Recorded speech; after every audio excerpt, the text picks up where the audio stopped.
exige humildade.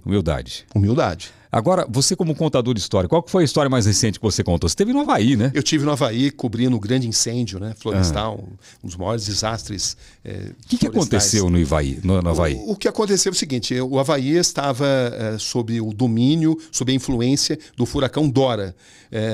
Não estava atingindo frontalmente a ilha de Maui, que é onde aconteceu esse incêndio, mas ventos de até 120 quilômetros por hora estavam em ação naquele momento. Então, foi uma combinação de fatores. Isso, mais o clima seco, acabou propiciando uma combinação de fatores que provocou esse incêndio, né? Então, esse vento derrubou postes de iluminação, linhas de energia, e essas linhas de energia, quando foram derrubadas, provocaram faíscas. Sim. Essas faíscas em florestas, num clima muito seco, elas fizeram a tragédia aumentar cada vez mais e atingiram também povoados, atingiu a cidade de Lila Raina, né, que foi a primeira capital lá do Havaí, a capital histórica do Havaí, onde as construções de madeira são muito comuns. É uma madeira que de fácil, é um material de fácil combustão. Então você tinha ali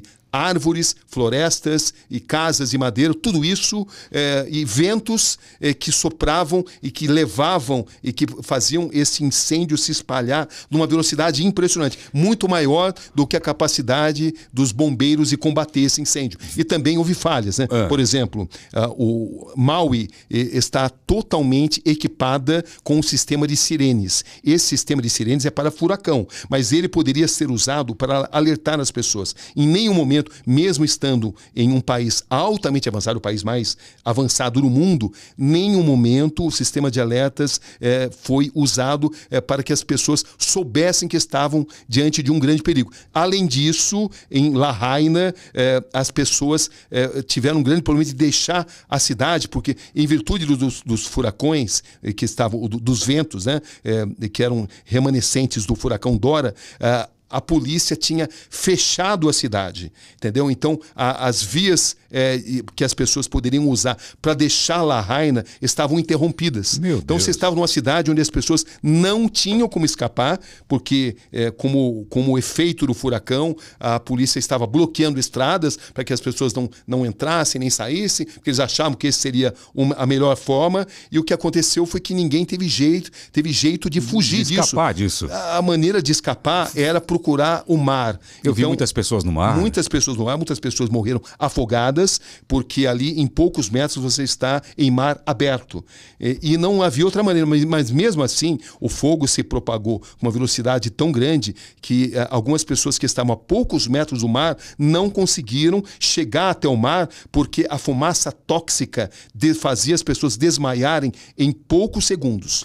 A pessoa respirava, aquilo penetrava nos pulmões e a pessoa desmaiava e aí era queimada viva. Outras pessoas cometeram um erro de procurar os carros como abrigo. As pessoas procuravam seus carros porque queriam deixar Lahaina, mas os carros se transformaram em prisões, porque os carros eram facilmente carbonizados. Então, os carros foram lugares onde famílias inteiras morreram porque o carro acabou funcionando como uma espécie de prisão. Meu Deus, eu fico imaginando que já aconteceu alguma coisa assim no mundo do furacão, fazer o incêndio, espalhar, porque virou um maçarico.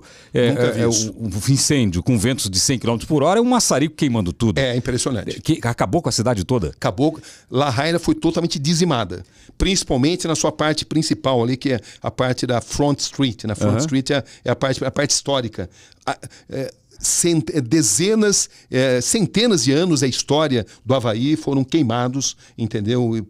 Por esse furacão. Você correu risco lá de vida nesse lugar? Olha, entrar nesses lugares era um risco e você só conseguia fazer isso junto com os moradores, que eram os únicos que conseguiam ter algum tipo de acesso. Claro, você se arriscava, foi um risco calculado. Quando eu cheguei lá, já era 2 dias depois do pico, né?